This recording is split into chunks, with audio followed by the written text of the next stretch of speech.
파이팅 배승입니다. 3부 정치적 원의 시점으로 시작합니다. 22대 국회 개원 직후부터 각종 특검법이 쏟아지고 있습니다. 여당은 김정숙 여사 특검법을 내놓고요. 야당은 대북 송금 특검법으로 맞수를 놓고 있는데요. 국회 첫 과제인 원구성 협상도 이렇다 할 진척이 없는 것 같은데 최재성 전 청와대 정무수석 모시고 이야기 나눠보겠습니다. 안녕하세요. 안녕하세요. 오늘도 먼 길 오시느냐고 수고가 많습니다. 여기 이쪽으로 쭉 오시면서 요즘에 국회를 보면 어떤 생각이 드세요? 뭐 많이 이제 걱정도 되고 네. 또 이렇게 제가 이제 국회의원 할 때 예, 어떻습니까? 그때보다 점점 더 이렇게 거칠어지고 거칠어지고. 그때는 그때는 좀 책임성이라 그래야 되나요? 네. 이런 것들보다는 조금 책임성에 대해서 이제 고민이나 또 이런 것이 전제되지 않은 상태에서 네. 막 이런저런 정치적 행위들이 이루어지는 것 같아서 조금 많이 달라졌구나 이런 생각을 하게 됩니다. 그 의원 시절에는요, 여야가 그래도 앞에서 싸워도 뒤에서는 좀 이렇게 같이 뭐 이렇게 풀고 이런 것도 있었는데 요즘 아예 그런 게 없는 것 같아요. 그건 뭐 아주 오래된 옛날 얘기고, 옛날 얘기군요. 보이는 데서는 싸우고 뒤에서는 뭐 그렇지 않고 술 먹고 뭐 이랬다는 건데 뭐 그렇게까지는 아니더라도 그래도 이야기들은 했죠. 그렇죠. 소위 말해서 이제 소통들은 하고 이랬고 또 뭐 의외로 이렇게 모임이라 그래야 되나요? 여야 의원들이 그렇죠. 이런저런 이제 단위의 모임 뭐 토론회 이런 것들도 갖고 그랬는데 요즘은 그런 것들이 안 보이는 것 같아요. 그러니까요. 그래서 또 어제 보니까 국민의힘 윤상현 의원이요. 김정숙 특검법을 발의하고요. 뭐 혈세 관광이면 국정농단이다. 타지마을 방문이 사실상 셀프 초청 아니냐 이런 말을 했어요. 또 야권에서는 그러면 윤 대통령의 순방 비용 공개해라 이러면서 맞불을 놨습니다. 뭐 서로 공방이 심해지고 있습니다. 어떻게 보십니까? 윤상현 의원이 왜 이랬는지가 좀 잘 이해가 안 가요. 그래요? 김건희 여사님 관련돼서는 이 의문의 연패를 김건희 여사가 당하고 있거든요. 네. 저는 최혜병 특검법이 제2결에 실패했잖아요. 네. 그러면서 김건희 여사 관련된 특검법이 향후에 통과될 가능성들이 커졌다. 저는 그렇게 보거든요. 왜냐하면 국민의힘 의원들이 이번에도 최혜병 특검법 제2결을 막으려고 그야말로 이제 철통 방어를 했거든요. 그래서 이제 부결이 됐습니다만 그런데 만약에 김건희 여사 특검법이나 이런 것들이 올라오면 국민의힘 의원이 우리가 이것까지 또 이렇게 여기까지 해야 되냐? 결사항전하고 철벽 방어를 해야 되느냐 이런 생각이 들 수가 있거든요. 그래서 의문의 일패였는데 윤상현 의원이 김정숙 여사 특검법 발의한 것도 김건희 여사 특검법이 필요하다는 것을 더 웅변하는 꼴이 되는 거예요. 그래서 김건희 여사에게 무슨 이 감정이 있나? 오히려 또 여권의 엑스맨 아니냐 이런 그래요? 생각이 들 정도로 그래서 김건희 여사가 의문의 연패를 당하는 이런 정치적 행위로서 김정숙 특검법이 발의되는 것이 아니냐 이런 생각이 들었습니다. 우선 이제 뭘 가설을 전제로 가정을 전제로 발의한 거 아니에요? 혈세 관광이 사실이면 국정농단 따라서 특검 뭐 이렇게 하는 거거든요. 그리고 특검 대상이 아니에요. 검찰이 있잖아요. 그렇죠. 문재인 대통령을 그야말로 검찰이 옹이하기 위해서 이런 조사나 수사가 필요한데 안 하거나 이럴 필요가 없는 거거든요. 지금 정권이 바뀌었잖아요. 그렇죠. 그래서 살아있는 정권이나 그 핵심 권력들에 대해서 검찰이 특검법에도 나와 있어요. 공정한 수사를 기대할 수 없거나 미진할 경우에 특검법을 할 수가 있는 거거든요. 근데 이런 경우에는 김정숙 여사의 경우에는 전혀 그렇지가 않잖아요. 그래서 이거는 예. 애당초 특검 대상이 아닌데 네. 이렇게 이것도 이제 가정을 전제로 이런 것을 한 거는 네. 이 중진 의원이시고 정치적 경험이 있고 한데 오히려 이거는 안으로 총을 쏘는 그런 격이 돼버린 거죠. 김정숙 여사 특검법이 알고 보니까 내부로 총을 쐈다. 왜냐하면 이건 당론 채택이 안 될 거거든요. 예. 국민의힘에서. 예. 왜냐하면은 지금 검찰이 있고 다 있는데 이걸 특검을 왜 하냐. 그다음에 국민의힘이 지금 최혜병 특검법이나 이런 것을 막았던 게 이게 뭐 수사가 진행 중인데 어쩌고 저쩌고 했던 거 아니에요. 예. 그런 것들에 해당하지 않기 때문에 이거는 국민의힘이 당론으로 이 김정숙 여사 특검법을 할 수가 없는 거예요. 그러면은 김건희 특검법만 남는 거거든요. 그렇게 보시고 계시군요. 근데 또 보니까요, 이 야당에서 이성윤 검사 출신 아닙니까? 이성윤 더불어민주당 의원이요, 대북 송금 검찰 조작 특검법을 제출했습니다. 이게 이원석 검찰총장은 대북 송금 특검법이 사법 방해 특검법이라서 비판을 했는데요. 수사를 한 팀을 수사하자, 좀 뭐 이런 거예요. 이런 특검법 어떻게 보십니까? 저는요. 예.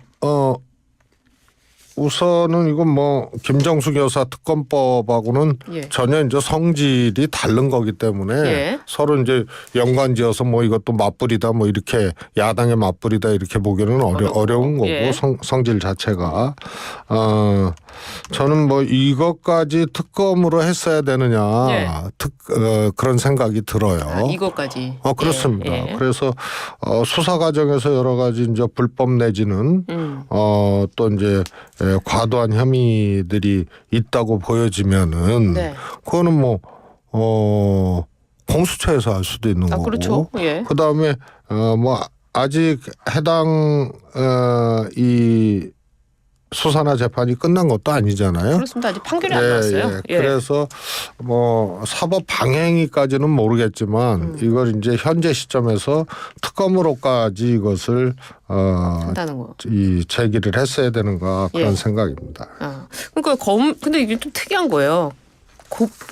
직전까지 검찰 조직에 있었는데 본인도 수사를 하던 사람 아닙니까? 그런데 그 수사에 지금 재판 결과를 앞두고 있는데 그 수사팀이 이거 사건을 다 조작한 것이다. 그러니까 특검을 해야 된다. 이거는 국회의원으로서 할 수 있는 법안이라고. 아니 뭐 그럴 수는 있어요. 그런데 저는 뭐 대북 송금 특검도 저 검찰의 수사도 조금 억지스럽고 지나친 측면이 있다고 생각을 합니다. 그런데 그런 것을 다 특검으로 이렇게 대응을 하게 되면은 오히려 그런 이제 사법 방해행위다 이런 어떤 역공을 당할 수가 있는 거거든요. 그리고 지나친 거는 사실이에요. 그 이재명 대표하고 어떻게든 이제 엮어보려는 그런 수사인데 와닿지 않는 수사가 결국은 될 건데 그런다고 해서 이걸 특검으로 해야 되느냐 대응해야 되느냐 이런 문제는 좀 다른 문제라고 봅니다. 그렇군요. 민주당이 이제 종부세 개편 이야기를 하는가 싶더니 또 박찬대 원내대표가 먼저 종부세 꺼내놓고는 지금은 또 급한 현안이 아니다. 또 이렇게 이야기를 하고 있어요. 이 종부세 문제 민주당에서 정리가 되는 겁니까? 정말 정치는 책임이고 그래서 정당도 책임이거든요. 그런데 원내대표 아니에요. 사실 이 뚜껑은 박찬대 대표가 먼저 열었거든요. 종부세 그렇습니다. 관련돼서는. 그런데 또 원내대표가 뭐 또 이거는 아직 이르다고 그렇게 이제 진화를 한 격이 된 거는 그 같은 사람 아니에요. 박찬대 원내대표가 뚜껑을 열고 다시 또 일단 지금 열면 안 된다고 다시 닫아버리고. 그랬어요. 왜 이러는 겁니까? 이런 게 이제 책임성이죠. 그래서 정당은 항상 이제 수권 능력을 국민들로부터 이렇게 보고 그래서 집권을 할 수 있느냐 없느냐 이런 것을 이제 국민들이 판단을 하게 되는 건데 이렇게 이제 그래서 제가 책임성이 전제되지 않는 정치적 행위들이 많이 일어난다고 이제 서두에 말씀드렸던 게 이런 거거든요. 그래서 뭐 정책이라는 게 뭐 이게 대통령 바이러스가 막 이렇게 야당한테까지 가는지 대통령도 그렇잖아요. 대통령 바이러스요? 무책임하게 아주 주요 정책에 대해서 그냥 인스턴트식으로 내놨다가 철회하고 이런 적이 많잖아요. 취약 연령 낮추는 문제라든가 미스가 있었죠. 뭐 52시간 문제가 괜히 애꿎은 장관만 잘리고 그쪽으로 대통령이 다 오케이 해놓고 말이에요. 그래서 이런 게 이제 조금 아쉬운 대목이에요. 야당도 책임 정치를 해야 되기 때문에 조금 더 면밀하게 검토하고 그다음에 오히려 집권 세력이 못하는 것에 대해서 대안을 책임 있게 내놓고 해야 되는데 이거는 원내대표가 뚜껑 열었다가 뚜껑 닫았다가 이거 박찬대 원내대표. 예. 아니 근데 박찬대 원내대표가 단순히 뭐 본인의 생각을 이야기했을까? 혹시 이재명 대표의 의중도 있었던 건 아닌가? 뭐 이런 생각도 듭니다. 그렇지는 않은 것 같아요. 지난 대선 때도 관련된 부동산 관련된 세제에 대해서 대선 후보로서 여러 가지를 이제 검토를 하고 했었는데 종부세 자체에 대해서는 이재명 대표가 이걸 폐지해야 된다 이런 생각 자체를 하지를 않았었어요. 그래서 그때 이제 이재명 후보의 소위 말해서 이제노믹스죠. 경제정책 그 초안을 제가 좀 만들었었는데. 그러셨군요. 근데 나중에 뭐 하여튼 그게 돌고 돌아서 애당초 그 만든 것만큼 그렇게 효과가 나지 못하고 짜깁기가 됐는데 그때도 종부세에 대해서는 특별히 뭐 폐지해야 된다 이런 의견이 없었죠. 그렇군요. 그리고 대통령실에서 지금 종부세 폐지를 포함해서 일부 그 개편 검토 방침을 밝혔는데 민주당에서는 뭐 협조할 가능성 거의 없다고 봐야 되겠네요. 그런데 우선은 이게 간단한 문제가 아니에요. 그렇죠. 여러 가지. 종부세로 인해서 이제 본의 아닌 피해를 받는 분들이 있거든요. 그리고 이미 지금 감면제도가 돼 있어요. 그래서 오히려 이제 종부세가 과도한 것이 아니고 소위 말해서 이제 공시지가 과표 기준들이 올라가면서 일반 이제 중산층 서민에게도 세부담들이 이제 늘어나고 있는 게 요게 이제 훨씬 더 이 큰 문제라고 여겨지는 거죠. 그러나 그것도 공시가 현실화도 이루어져야 될 문제고 그래서 종부세가 그렇게 과도한 부담이 아니거든요. 실제로는. 그러나 이제 종부세 때문에 피해받는 분들이 분명히 존재를 해요. 예를 들어서 재개발이 됐는데 지금도 뭐 그냥 직장인이거나 뭐 이런데 거기에 원래 오래된 데 살다가 재개발돼 갖고 거기에 또 입주를 하고 몇십 년 하고 있는데 아파트 값이 뭐 몇십억이 돼 가지고 이런 분들은 종부세 부담이 되거든요. 그래서 이것도 이미 우리 시스템이 다 촘촘하게 유형별로 파악할 수 있는 시스템이 가동이 가능하기 때문에 그런 차원에서 이제 보완이 필요할 수 있고요. 또 하나는 그런 분들이라 하더라도 세부담이 과도하게 그리고 투기나 뭐 투자 차원에서 간 것이 아니고 살다가 어떻게 몇십억짜리 아파트에 살게 되는 이분들도 이 양도세 같은 거를 통해서 실현된 이득에 대해서 과세하는 거는 괜찮은 거거든요.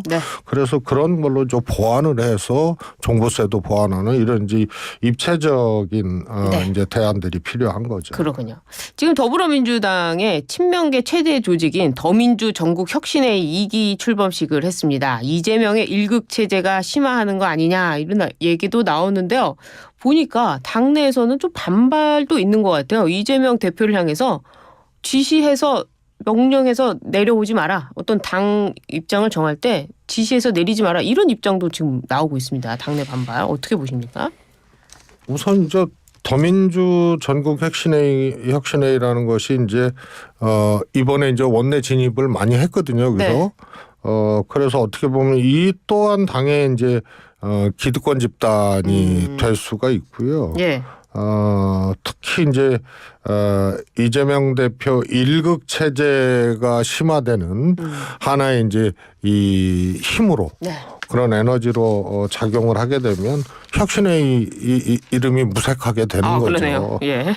혁신이 아니게 되네요. 그렇습니다. 예. 그리고 뭐든지요. 네. 특히 민주당은 이재명 대표를 위한 행위로 인식되어지는 여러 가지 정치적 조치들, 네. 뭐 당원 당규 개정, 뭐 그 전에 있었던 국회의장 예. 선출 과정, 원내대표 선출 과정 이런 것들이 사실상 그런 것들이 의도되지 않았다 하더라도 그런 것을 정치적으로 네.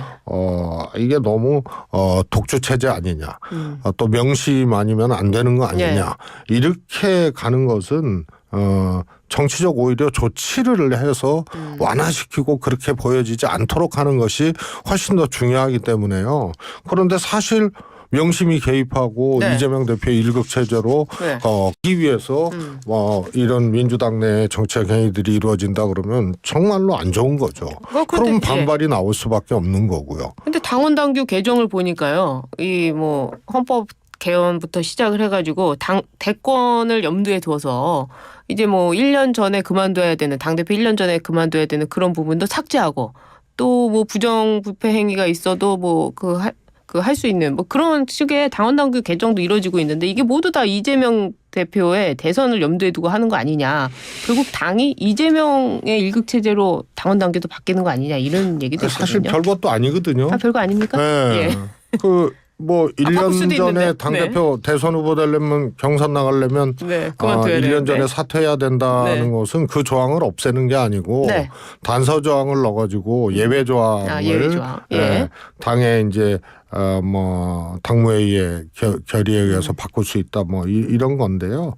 그건 뭐 그럴 수도 있는데 네, 있는데. 굳이 안 해도 될 일을 하니까 네.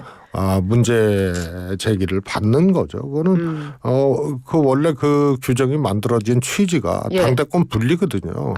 거꾸로 얘기하면은 예. 발생해서는 안 되지만 네. 발생할 수 있는 이제 가능성이 있는 것을 하나 이제 예시를 그렇죠. 해보자면 예. 어느 당 대표가요.